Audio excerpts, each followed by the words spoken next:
in just a minute. So today's session is using assessments to address unfinished learning. I'm Brian Story, the Director of Teacher Engagement, and I'll also be joined today by Carrie Moy, our Program Associate, and we'll introduce ourselves a bit more in just a second. Just a few notes on webinar etiquette and Zoom basics. You want to keep your microphone on mute. For your video, you can feel free to turn that on if you'd like to share, or if you don't want to, you don't have to. And feel free to liberally use our chat feature in the Zoom to share any questions or thoughts as we go. We do have a relatively small group today, so the more willing you are to share questions, ideas, and thoughts in the chat, the more substantive this will be for everybody in attendance. Those who register for the session, like I said, will get a copy or a follow-up email with a copy of the slide deck and the video recording. This session primarily will just be about folks listening to our presenters and sort of sharing their thoughts and questions. So we appreciate the interactivity on that level. Our goal for today's session is that participants will gain concrete ideas from experienced assessments users about how to leverage assessments to address unfinished learning. And so to reach this goal, we'll share a bit of an overview about assessments and do our introductions. We'll dive into our presentations from featured teachers and sort of why we are approaching this topic today. We'll have some time for Q&A where we can pull up any questions that teachers have shared throughout the session. And then share a few useful resources that you may like as you try to tackle this challenge yourselves before we wrap up for the day. So like I said, I'm Brian Story. I'm the Director of Teacher Engagement at ASSISTments. I was a public school teacher in Washington, D.C. and Norfolk, Virginia for a decade prior to joining the assessments team. So definitely happy to be with you all here today. And with that, I'll turn it over to Carrie. Hello, everyone. My name is Carrie Moy. I'm the Program Associate here at ASSISTments. Prior to this role, I taught for 12 years in the classroom, middle school math, particularly using the IM curriculum and assessments at the same time. I'm a huge cheerleader when it comes to using assessments and the flexibility that it provides teachers, because there's so much that you can do with it and really make it your own to really address like unfinished learning in your classroom. So I'm excited to be here and learn more from these amazing teachers that are going to share today. Excellent. Thank you, Carrie. So just to give a brief overview of what assessments is, we are a free math formative assessment tool that seamlessly integrates with Google Classroom and Canvas. We provide a vast library of content that helps save teachers time as they're looking for high quality problem sets to share with students. And we provide a formative experience that helps foster a growth mindset by giving kids a chance to practice and make mistakes as they go without being penalized. And so the idea is that students should have a chance to practice and build proficiency and confidence in an environment that is formative, where they're getting kind of feedback as they go and reteaching from their teachers. Why assessments? Like I sort of mentioned before, it's easy to use assessments to give students regular and timely feedback. Teachers get daily formative data to target their instruction in the areas that need it the most. Teachers can use that data to quickly ID which students need the most intervention. And it increases student autonomy and engagement by helping them to be informed of their progress and know where they stand, so that they're empowered to sort of ask for help or use the resources that they have available when they're kind of going off track and answering questions, right? So they're getting that feedback in the moment so that they can make the right decisions for themselves. Assessments impact is proven by our research and supports COVID recovery from unfinished learning. So we found in our research basically that students experience 75% more learning in classrooms using assessments. That was through a randomized control trial with SRI International. Through that research, we were able to achieve a tier 1 rating for evidence for ESSA. So we're one of only 3 middle school math interventions that has a research-backed demonstrable positive impact on student growth and student achievement. And we make teaching easier. We have over 20,000 teachers in the United States that use ASSISTments. ASSISTments makes it so that teachers don't have to scour the internet looking for high quality practice problems, looking for worksheets on Pinterest all night. They get immediate data to make instructional decisions in the moment when most effective for students. And students get immediate feedback, which helps them to avoid frustration and helps students focus, helps the teacher focus their attention on the students that need the most help. Teachers reflect that ASSISTments helps them to feel relieved, confident, and supported. And so we want to make sure that we provide the opportunities and the learning that we can and perspectives from our teacher users to make sure that you feel the same way about using ASSISTments. Brian, you want me to take the next couple slides? Sure, absolutely. So I think I can talk a little specifically about the typical teacher routine and how that is different with ASSISTments, mostly because I was in the classroom using ASSISTments. And so the teacher, I don't know about you, but typically you assign content, whether online or on a worksheet, the student completes it, then you have to take it back, you have to grade it, provide all that written feedback, and then you have to send it back to the student or create sort piles. I don't know about you, I love my sort piles, but then you could design your next lesson based on how you sorted the work, right? ASSISTments is a little different in terms of that routine. It's that same routine, but enhanced. And so, Brian, will you switch to the next slide for me? You have a library of content to choose from when you're assigning online to students. And I think 2 and 3 and 4 are kind of where you see that biggest impact when it comes to time in your teaching practice. Students get immediate feedback as they're completing those assignments. And so they can use that feedback to drive their own learning. And then you as a teacher get data to analyze. And so you have this amazing data that you can sort very easily online and you can analyze to create really actionable steps for your classroom the very next day.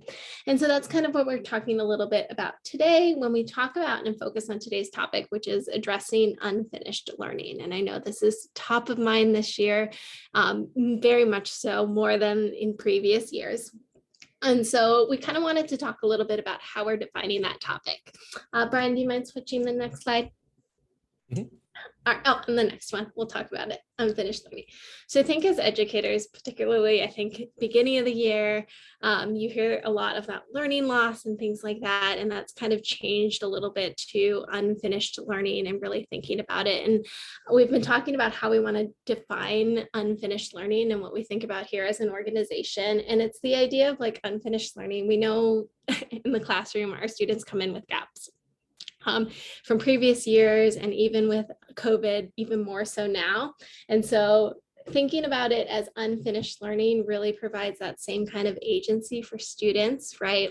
Their learning's just not finished yet, right? It's that whole idea of that mindset shift when it comes to their learning, and then they have the agency to actually finish that learning by the things that you provide on ASSISTments. They can actually use that to sort of use that feedback to drive their own learning, use your support as a teacher to kind of fill in those gaps that they have and really build their confidence when it comes to math. And so why is this important? Well, the challenges of the disruption when it came to this past year and students coming back into the classroom and coming in with various levels, even more so than in previous years. And then really needing that additional support when it comes to prerequisite skills and really seeing where they are at when it comes to their grade level learning. Brian, did you want to add more to this slide? Sure. So, obviously this is a bigger challenge for everyone that's teaching in the classroom right now, depending on how often students were in class or in virtual setting, how accessible the materials were. Kids are coming in with all sorts of gaps in their learning, unfinished learning. And that's especially a challenge for teachers and students in under-resourced communities where there's already an opportunity gap, right? And so it's incumbent upon us to really think deeply about not only what general strategies we can use to make sure that all students have can be successful this school year, but also how assessments can be leveraged in that process to help enhance teacher practice and their ability to support students that really need it the most. In terms of how assessment supports timely feedback, not only do we provide a wide array of problems that are aligned to standards from grades 1 through 12 in our content library, we allow teachers to create problem sets that target critical standards where students need more support and get that quick actionable data that can help teachers effectively target instruction where students need it the most. So not only are students getting that feedback in the moment from our platform, but teachers are enabled to really provide the feedback directly to students when reteaching, individual, small group, or whole class, engaging students in reteaching in those target areas, which can be critical to accomplish in a quick, efficient way when addressing the challenges of unfinished learning. So now that we've kind of spent some time going over, some of the basics of assessments and why we decided to address this topic today, I wanted to just spend a moment introing our presenters for today. We have Alphonse Prince, who's a middle school math teacher in Washington, D.C. at Center City PCS. And then we're going to hear from Rima Alnazami, who's the head of the math department at Legacy International Online High School. And then Con Pham, who's a 7th grade math teacher in Henry County Schools in Georgia. All three of these teachers or math department chairs, in Rima's case, are experienced assessments users who have sort of spent a lot of time figuring out how to leverage assessments in their classroom. And so they're going to share their perspectives on the topic today and hopefully inspire you both to sort of ask follow-up questions and also to forward your own thinking as you think ahead for the rest of the school year and how to best support your students. And with that, just a few notes before we dive into the presentation. Please feel free to chat any wonderings or ideas that come to mind as you listen. You can at the presenter's name if you'd like to direct a question toward a specific presenter. And then Carrie, our chat moderator, is going to track questions and share thematic overlap in the questions and any key ideas that came up in the chat during our Q&A after the presentations today. So we definitely welcome any questions, wonderings, comments that come to mind as presenters present, and that's going to generate the highest quality experience for everybody attending today. And with that, I will hand it over to Alphonse. Good afternoon, everybody. Can everybody hear me okay? Yep. All right, so as Brian said, I teach in Washington, D.C., Center City Public Charter School. Those familiar with the city, it's in Northwest D.C. We have a majority of minority students, and most of our students walk to school. So actually, before the pandemic, we were the #1 school in D.C. with the least amount of travel distance between our students and our school. Meaning they pretty much walk every day, walk to and from home. And so that really helps us because it keeps our attendance really high. Because if somebody is out, we can just say, hey, you can just walk over and be in 5 minutes. For COVID this year, there have been no parents in the building and no grade mixing in any way. So what that means is if I have 7th grade in my classroom, then it's only 7th grade in that classroom. And so that changed a whole lot of different things because previously we had mixed grade advisories, but this year we weren't able to do that. And so, for my daily routine with assessments, so we use it daily and also weekly. So every lesson usually ends with an assessments exit ticket. And then throughout the week, we have students completing skill builders on the topic and also upcoming topics. So they kind of can choose the order. So if they think, all right, for example, 8th grade is about to start looking at linear equations. So if they feel they want to test themselves and see how they are solving 2-step equations, then they can go to something a bit more challenging later in the week. All right, and so my problem of practice is that This is kind of a thing normally, but it was exacerbated last year with the pandemic.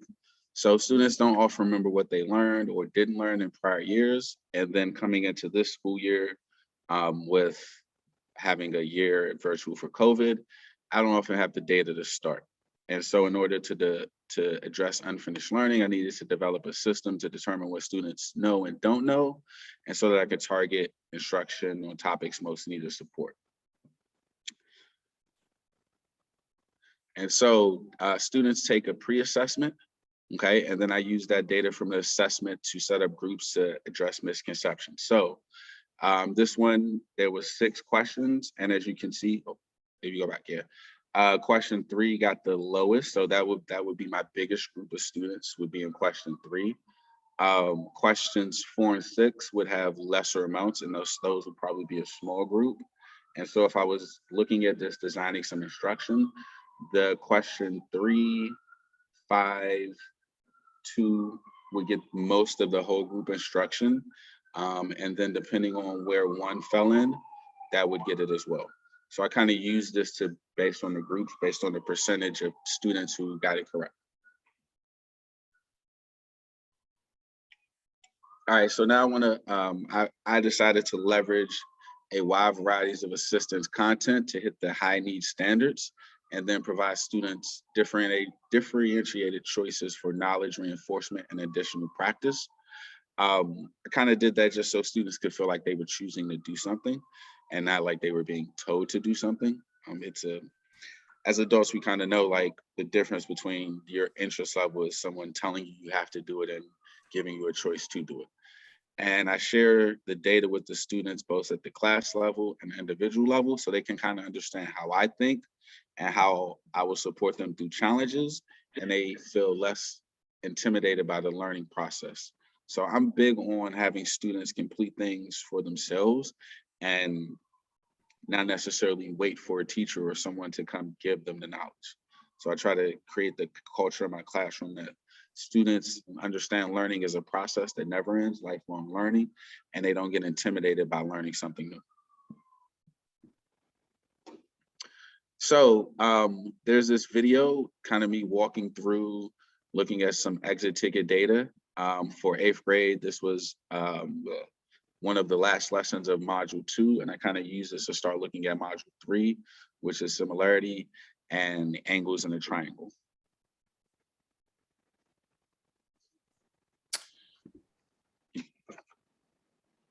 Hello, and thank you for signing up for this ASSISTments webinar on unfinished learning. My name is Alphonse Prince, as I've said, and what I'm going to be showing you this video is about how I use exit tickets and other assignments on ASSISTments to help me kind of predetermine what unfinished learning and going forward. So right now, I'll go back and show you, this is from they get assignments through Google Classroom. And as you can see, it's assigned. So sometimes I give the problem sets, sometimes I give skill builders, and if we scroll down, sometimes I give exit tickets. So for this one, this is an exit ticket from 8th grade module 2, lesson 13. So if I scroll up and you can see the various scores, this exit ticket was on angles. And so how I use this exit ticket to kind of address unfinished learning is angles, even though we talked about it, but angles and knowing how many angles is inside a triangle is kind of a skill from geometry in 7th grade. And so this question is talking about parallel lines and angles inside of a triangle and different types of angles. So this is important because in module 3, we talk about similarity and the angle theorem of similarity. So I kind of use this to show students their grades on it, but we kind of work on it so when they see the information again, they are less fearful of it. And we have tackled unfinished learning both from this year and last year. So kind of at this point, I'll take questions, but I figured kind of showing you a video was a little bit easier than just talking to you straight at you. Excellent. And we will get to those questions. But again, feel free to just to interject really quickly. If you all do have follow-up questions, you can feel free to add those to the chat, and Carrie will be keeping track of those. And so just to wrap up, my results is I've seen clear improvement among students when comparing pre-assessment and formative assessment data to the end of module, which are the summative assessments. In this module, we actually just finished, so I actually have some more data for 8th grade. Dilations and similarity, okay, I've seen them in addition to what the video just talked about with angles, their knowledge of scale factor, which is introduced in 7th grade, but just keeps building upon as we get to 8th grade, and similarity, and then going into slope, which is next for us. I've seen them improve their knowledge of scale factor and understanding and how to use it. So this kind of just lets me know that like creating these groups using assessments to give them multiple reps and multiple attempts at both current level work and spiraling in unfinished learning from last year actually like is catching them up quicker. But also what I've noticed is it's not as hard to get them to do it when they think it's something that they should be doing.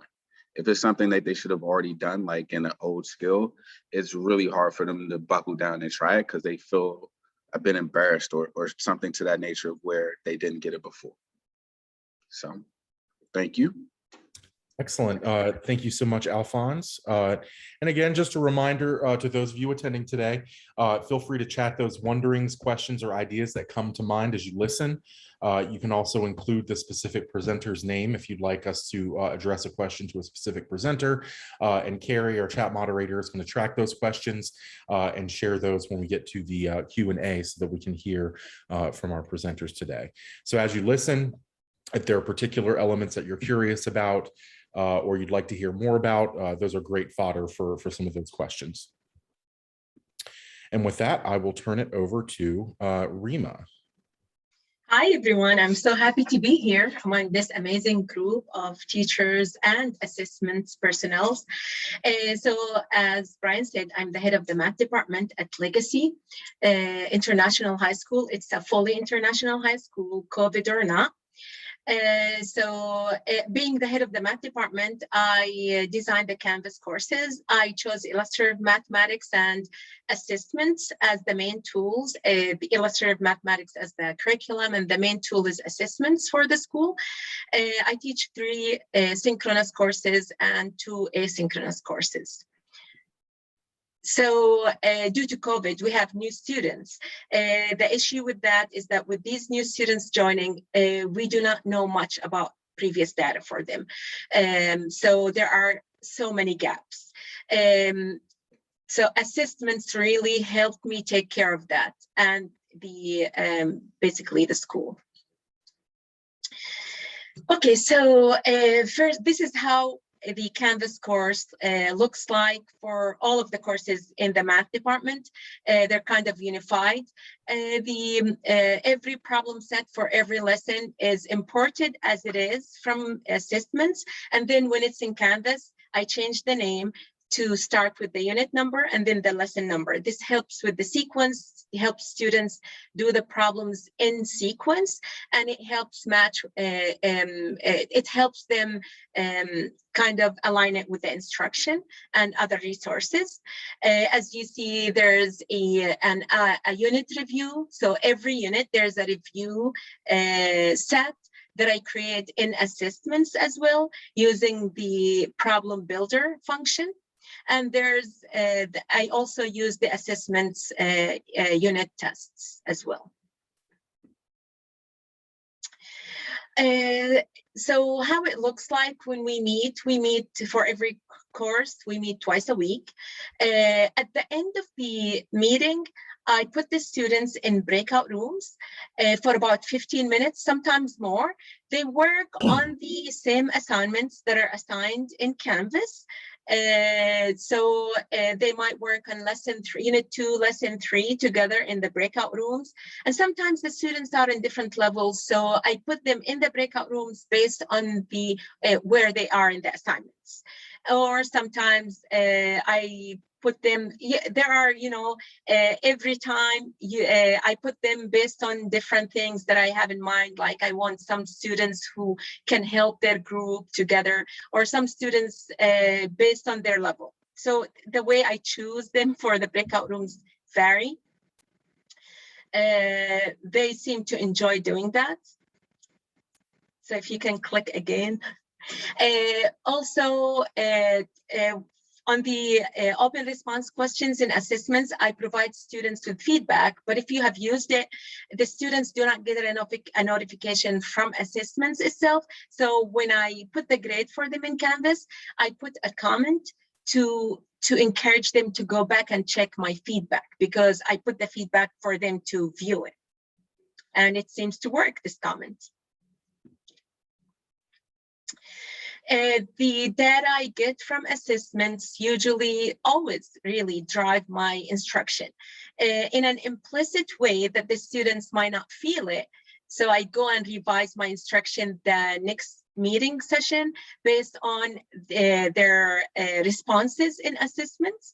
And also after a large assignment, like a test, I go in and put feedback for all of the open response questions. Unlike the daily assignments, sometimes I do not respond to all of the open response questions just because of the time, but I try to respond to as many as possible. Yeah, and that's moving to the next slide, please. Okay, so I wanted to show you an example from the data that I see in assessments and how I deal with it. So if you, this was a major assignment, so that was a test in Algebra 1. As you notice, I circled those two problems because these problems, the average was 40%. So I think this, to me, is not the goal that I'm striving to. So I wanted to do some remediation with the students. So reviewing after the test, I would like to share with you, if that's okay, Brian, can I share the actual assessments, or would that suffice? Yeah, so are you talking about this slide, or did you want to share your screen? Yeah, I do not mind sharing my screen to show the actual assignment, if that's okay. Yeah, sure. Go right ahead. If you need me to enable. It's not, yeah, it's not allowing me for some reason. Okay, no problem. I will take care of that. Just give me one second. Maybe if you stop sharing, I think it's gonna work. Okay. Okay. All right. I think it has permission for one person at a time. I got you. Yeah. So let me just get to that. Sorry, 1 second. Yeah, okay. There you go. Awesome. As you can see, this is the same assignment, and I hit the students' names. So these are the problems that I wanted to discuss with the students. So if you click on one of them, I wanted to expand so that I couldn't go back and forth to the other resources that have the problems. So they can see, I can talk to them, share my screen, and talk about this problem together, talk about the correct responses, and talk about the breakdown of their responses in that manner. That's all. All right, excellent. I'll go back to sharing my screen here. All right. Thank you, I appreciate it. No problem. Okay. All right. Okay, so the problem in our practice, which I think most of us face, is that students have different levels of understanding and levels of motivation. So we need to target those. Students need to be given equal chances to growth. They're not going to grow at the same level, which means they require different amount of efforts and geared in different ways based on the students' needs. Fortunately, assessments allowed me to do that, in my opinion. So I did create an extra support for the students. Again, I want to remind you that I renamed the assignments in Canvas in this manner to show the unit number and the lesson number.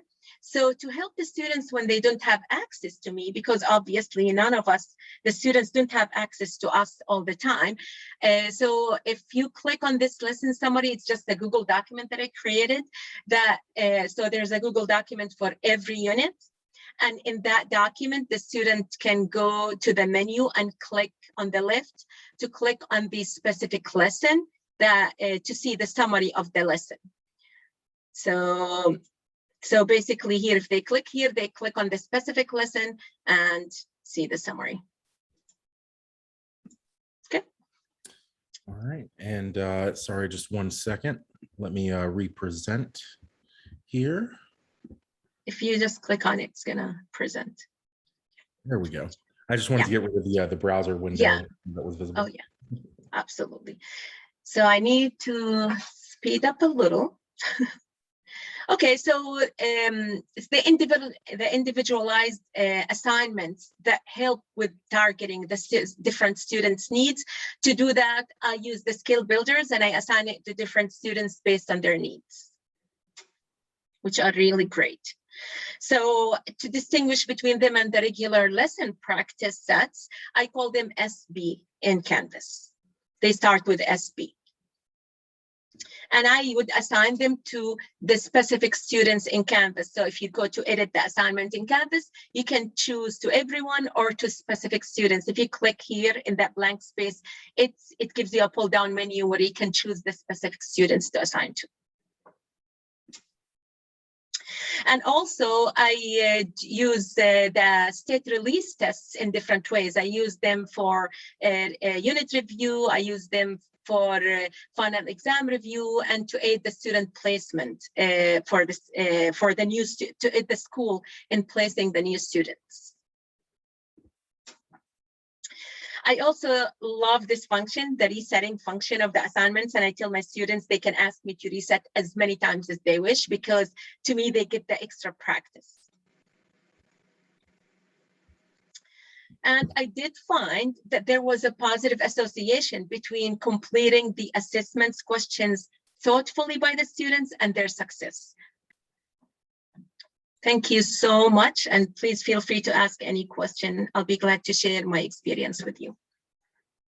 Excellent. Thank you so much, Rima, and for that wonderful detailed explanation of how you leverage assessments and also encourage the teachers you work with to leverage assessments. Moving right along, again, just a reminder, if you have any questions or wonderings or ideas that came up as you listen to Rima's presentation, you can feel free to include those in the chat. If it's a question specifically for Rima, feel free to include her name there as well. And Carrie will keep track of those, and we'll get to that in the Q&A in just a little bit. And with that, I'm going to turn it over to Khan.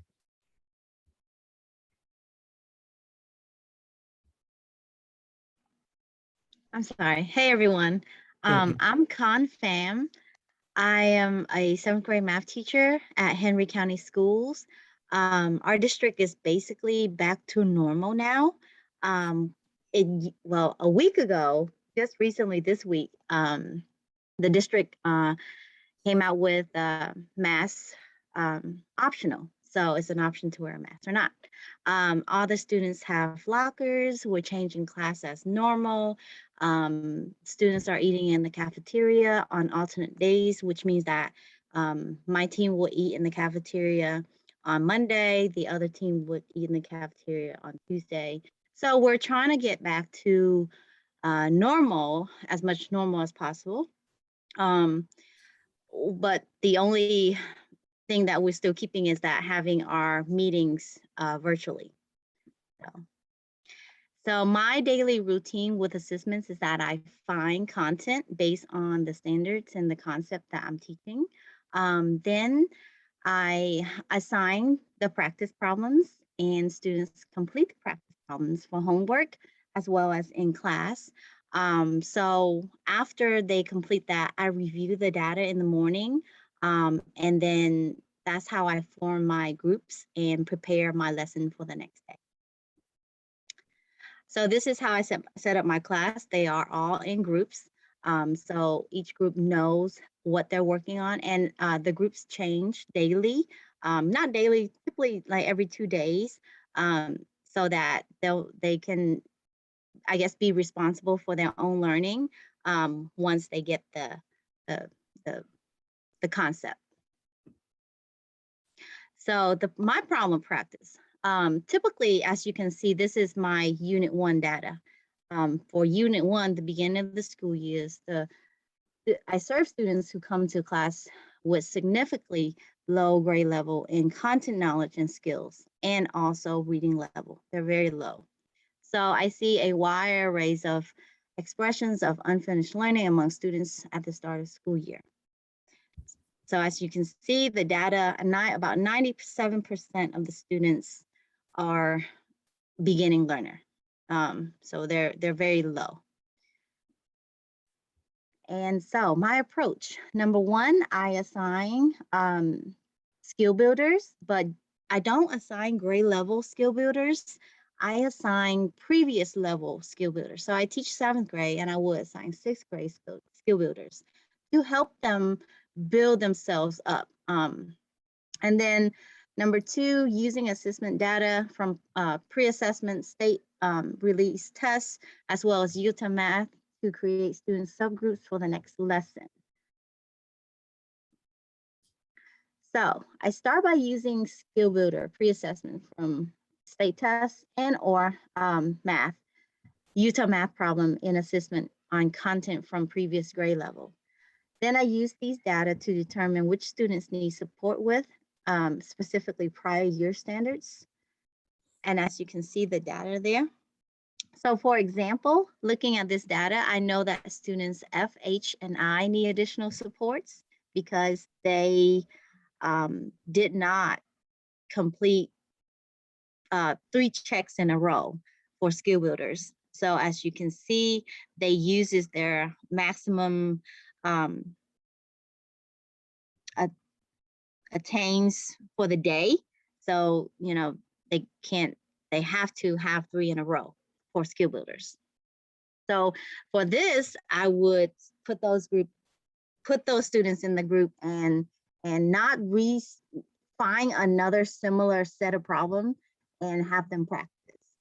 So for students on grade level, I assign problem from illustrative math and Utah Math, and it provides me with ample number of standards aligned practice problems I can use to support students, including those experiencing learning loss, as well as using Skill Builder data.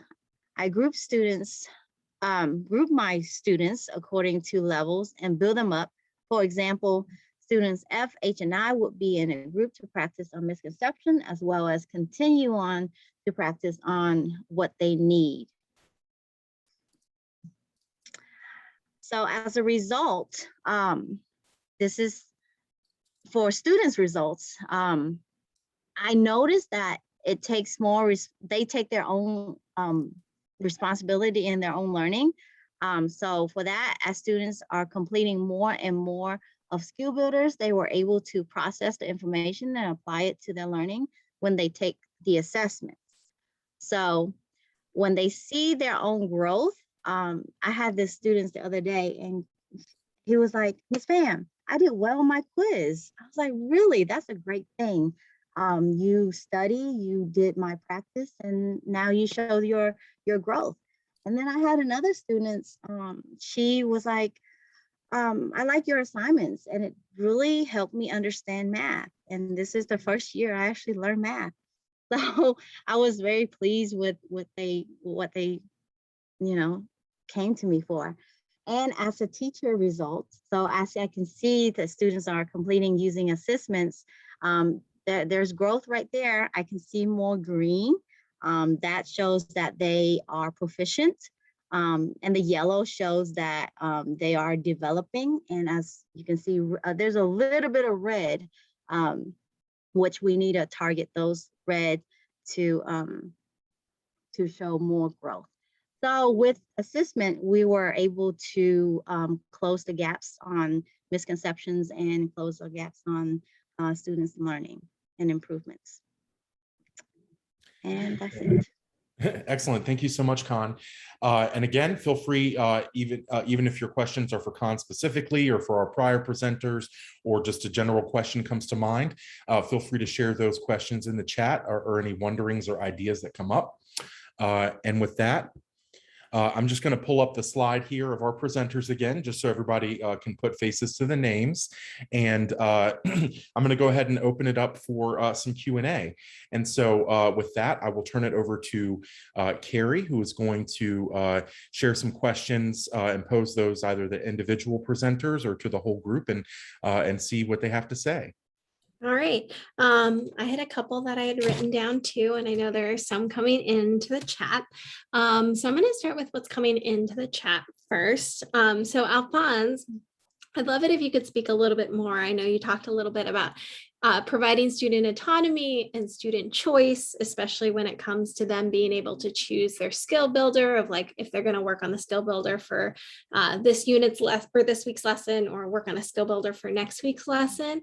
How do you hold students accountable to that work? And how do you develop like a culture around students making wise choices when they're making choices? So a big part of my class is preparing them for high school. And so for me, it's one of those, I give you the choice, the freedom. And then if you don't do it, you don't get the freedom anymore. And so it hasn't happened yet. My 8th graders are pretty good this year about understanding that and taking that and like being able to still have that freedom. But I go back and check daily, because I'm also checking to see, like, is there a misconception I need to go over? Is there something I need to do? And what I was telling Lisa, who asked the question, was that by Wednesday or Thursday, one of those 2 days, I tell them like, hey, this is going to be your classwork for the week. And that's a mixture of like what's going on in class, what I had to go over, what I didn't have to go over. But by Wednesday or Thursday, I let them know like these 2 things are must-dos, have to be done by Friday. And then they get the time to work on it. And so they know. So it's never like a gotcha, unless it's like Friday. And then it's like, oh, so none of you have done any work. Okay, all 5 things are due by 4 o'clock today. And then everyone, oh, they start scrambling. So it's kind of like you get as much freedom as you can hold. And if you can't, like I have a student who, they don't really get to use their laptop independently because they have shown like they'll have their laptop up, but we're working on a paper assignment.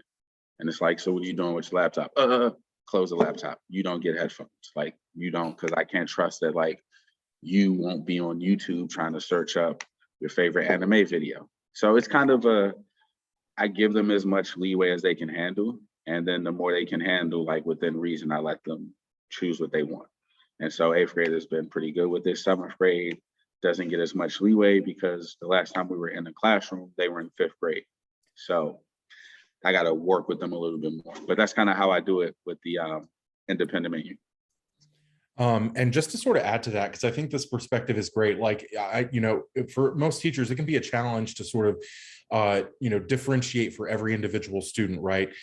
Being able to leverage assessments means that you don't have to search very far to find what you need to support individual students in the way that Alphonse describes. So you have the ability through assessments in our huge content library to really provide that individualized experience for students in the way that they need it in a timely manner. Thank you, Alphonse, for that one. And I'll turn it back over to Carrie. No worries. I would second that. I think that data just makes it so great to really know your students so well and like what they're able to be independent in and things like that. And so checking that daily and quickly. All right. Rima, this was coming in for you. It looks like you answered in the chat, but I would love to give voice to some of that as well. Is when you're having these lessons in these small groups, how do you keep students working equitably in those small groups? Of course. So really having the students some rules and norms from the beginning, they have to talk. I basically tell them and I call on them and I keep visiting the groups back. Like I do not leave any group without me for a long time without me visiting them. And I tell them I didn't hear Sammy speak. I need to hear you speak more. And I keep pointing that. And from the beginning, the norm was established. And I also force them, like I have them, they're not allowed to mute themselves. during the breakout rooms, although they're muted unless they need until they're needed to speak during the whole class discussion. They have to stay unmuted. I think that helps them talk instead of like just sitting there and waiting to unmute themselves. I love that. I also wanted to, I love your naming conventions as well, to keep things really organized for students to be able to sort of work independently through that. And like your Canvas course, because of your naming conventions. How do you mentioned that for some students, they're going to require more effort than others to meet that like growth goal that you had. How do you hold them accountable to that? For example, if I'm a student and I get a skill builder that my neighbor doesn't, how do you hold that student accountable to like completing that extra support work that you've provided them to really get them to have that? Yeah. This is a great question. Now, remember that this is not necessarily announced. So the students assume that everyone sees what they see in Canvas. And although there might be students who might meet with other students and work together and find that others did not do it, it's interesting. Sometimes just encouraging students, the way I talk to them, I feel sometimes helps. That you have some gaps, obviously, from the way they ask the questions, and they usually agree with me that, yes, I have gaps that I need to fill. So I use a lot of encouragement for the students. You can do this. If you do these skill builders, all you have to do is get 3 in a row. So I encourage them by showing them that the magnitude is not great, but it's going to help you. It can help you a lot. And it seems to be working so far. So hopefully it keeps working. Yeah. I also wanted to add to that just quickly. One of the things that I hear or sort of am understanding from Rima, sort of reading between the lines here, is that she's able to sort of, as part of she's sort of teaching as a facilitator, right? So she's not spending all of her time giving direct instruction at the front of the room. Correct. She's using. Correct. Right. So you're using your data so that you can have students, again, you're at the outset, you're putting them in groups with clear standards for behavior, clear understanding of what they're supposed to be doing. And then that enables her as the teacher to be going around to those groups or doing it virtually if that's the case. Obviously, she's an online school, but to be cycling through those groups and really holding students accountable because she's not acting just as that, provider of direct instruction at the front of the classroom, right? So just worth thinking about there. How can you think about the way that you provide instruction or structure the classroom, in a way that allows you to put students in the driver's seat of the learning, and allows you to apply your expertise in ways that keep students accountable, keep them working efficiently and in a timely manner, and reinforcing the learning when it's happening. So really, really great on that, Rima. And Carrie, go right ahead. Oh yeah, I wanted to give a Khan a question too. I know you mentioned that you would pull this small group of students when it came to skill builders and then provide them additional supports. I was wondering what additional supports for those students, like not just like that they get the skill builder again or like something similar. What other additional supports do you provide them to help them meet that like 6th grade skill that they need to know before they can build upon that 7th grade work? So I would also use because I noticed that Utah Math is more of an interactive kind of thinking with a lot of word problems. So I would use that as it could, the Utah Math as it could apply into the 7th grade skill builder, or just regular skill set. With, for example, the Utah Math that I use is at the 6th grade, I guess a similar standard for expression, writing expressions. So I would use that and apply that extra practice into the 7th grade writing expressions. I love that. I love that you're leveraging our content library and exploring those different curriculums. I know I would just probably not necessarily dive as deeply into a curriculum, but I'm excited to check out Utah Math more because it's not a curriculum I'm familiar with, but really leveraging our content library and all the open source curricula that we have in ASSISTments to kind of create that mix and match of what your students need. in those moments. This is my final question kind of to the group here around like the impact you've seen when it comes to mindsets in your classroom and how your students approach math in your classroom through your daily practice of assessments, through your unique skill of being able to take that data and really differentiate for students to get them to kind of complete some learning that they have unfinished. Like, how have you seen that impact your students? I don't know if my question makes sense. In my head it did, but I can also put sense. Oh, go right ahead, Alphonse. So I know there's one student that showing this data and giving them confidence is definitely improving their math just experience. So I had a student last year, was their first year at our school. So we generally have a bunch of students who have been with us for years, like 5-6 years, from like way down, like first grade to kindergarten. So this student came in and they're starting at 6th grade, new school. They also are English language learner, like their family at their home life is in a different language. And so I didn't get a lot of interaction with them. They were in my advisory. But this year I'm teaching them for math, and they were a bit quiet at the beginning of the year. And then just one day they slipped up and said math was their favorite subject. And so now though, like feeding them confidence, showing them the work that they're doing from assessments and how it's getting correct. And even if it's wrong, like showing them, okay, you're following the steps, you just made a simple mistake here. You just made a computational error. So now where this student will put their hand up to share, and they will show why they got it, and they will say why they got it. And I've just noticed a whole different like culture about how they feel about math and math class. And I'd like to say, like for a while there, they were like, yo, I don't even like math anymore. And I feel like I've gotten them to come back around and they're enjoying math again.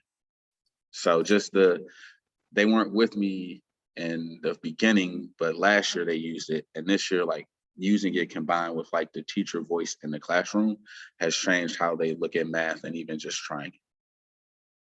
Mm-hmm.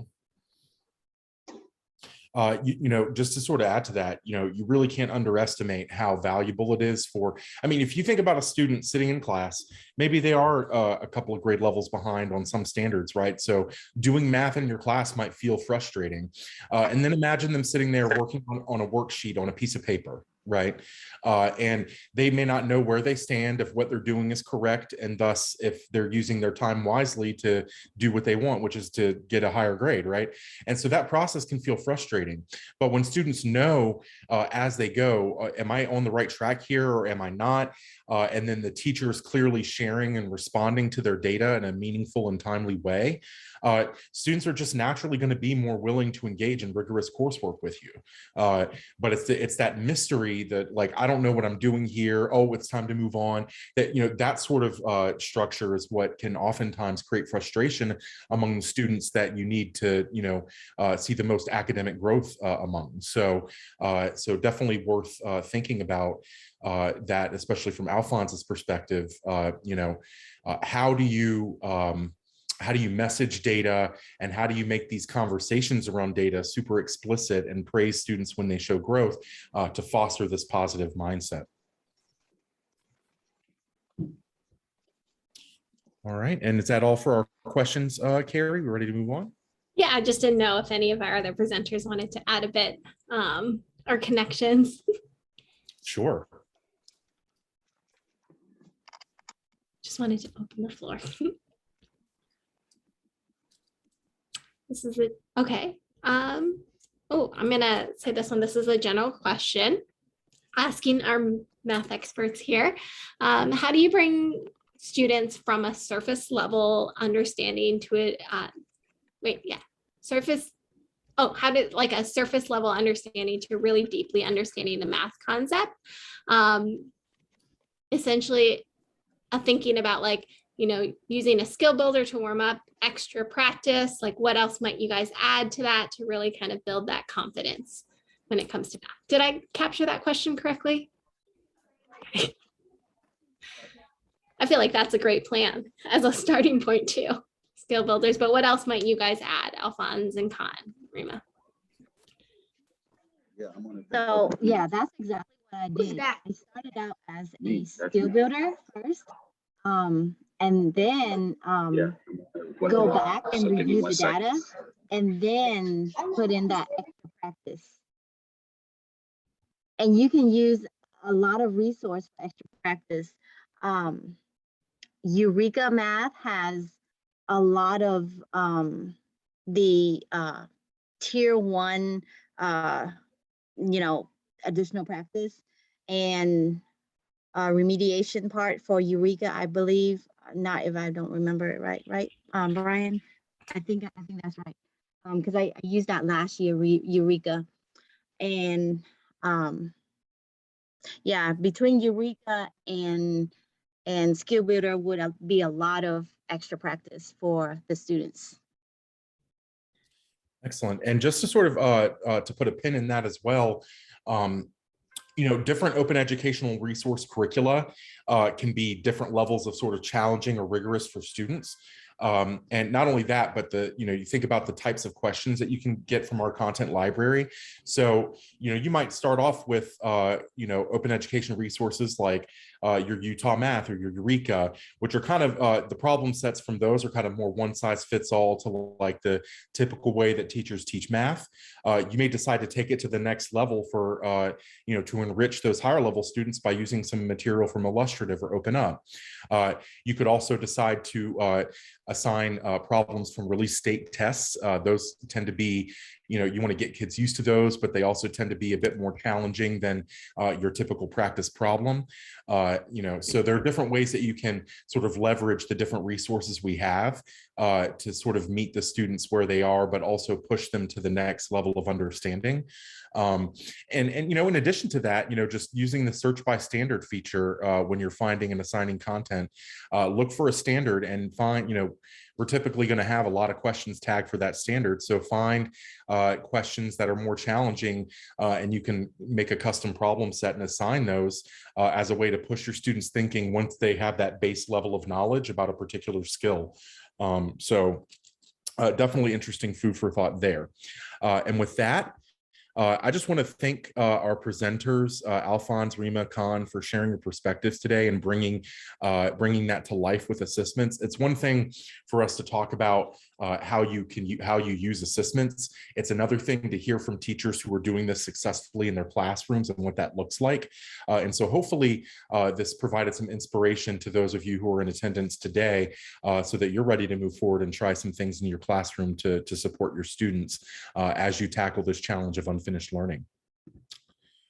So just to recap our key topics for today, we did an overview of ASSISTments. We talked about how teachers, in our presentations, how teachers can use our data and our content library to address unfinished learning. We had a really robust Q&A there, so thanks for all the questions that came in and the super active chat. We have an upcoming webinar on tomorrow at 6 p.m. on accelerating with ASSISTments. So just an information session about our work in Louisiana and some insights about how you can potentially push things to the next level with your students in your school. Again, you will get a copy of this slide deck, so you can click this link to sign up if you're interested. You can also stay tuned for our new user webinar offerings in January and check out our previously recorded webinars in our ASSISTments webinar library. You can look at those asynchronously at your own convenience and sort of learn from our teachers and from our new user webinars. A few additional resources you may be interested in. Under our Help Center and User Resources, we have reports and data. So a whole section about how to interpret our data to identify student learning needs and the different facets of our data reports. We have a teacher-created resource for how you can leverage the student details report to assess student progress and have really high-quality one-to-one meetings with students. And then we have a blog post from our teacher engagement manager, Maya Bennett, on how she helps teachers in Louisiana address unfinished learning using ASSISTments as well. So if you want to check that out and get some additional inspiration. Just to see where that is, when you go to our website, you can click the Help Center and click User Resources to get to our wide array of resources that we offer. We also have our blog, where we have lots of blog posts from teachers and other stakeholders, our Teacher Corner, where we keep theme toolkits for each month. So definitely check out our Unfinished Learning theme toolkit this month. And if you're interested in getting involved with us, check out our opportunities that we provide. We're always looking to bring in more teacher perspectives.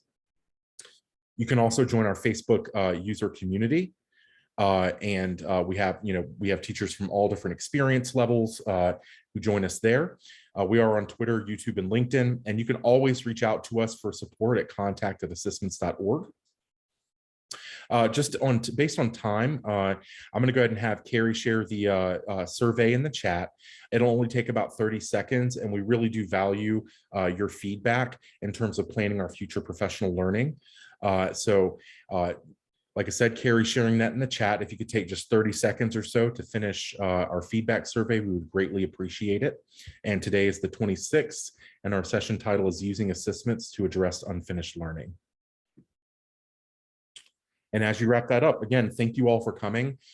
We appreciate the very lively chat and the great high quality questions that came in. I appreciate our presenters who stepped up to the plate and put themselves out there to sort of share these clear perspectives and the impacts that they're seeing based on their work with assessments. And I hope you leave today with some inspiration to try some stuff out with your students.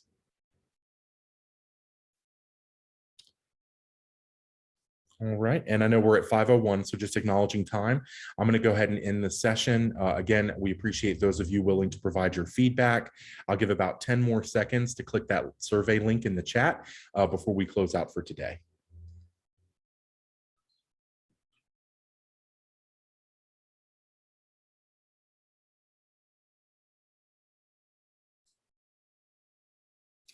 All righty. Again, thanks for joining us. Y'all have a good rest of your evening, afternoon, and evening. And feel free to reach out to us at contact@assistments.org if you have any questions. Thank you.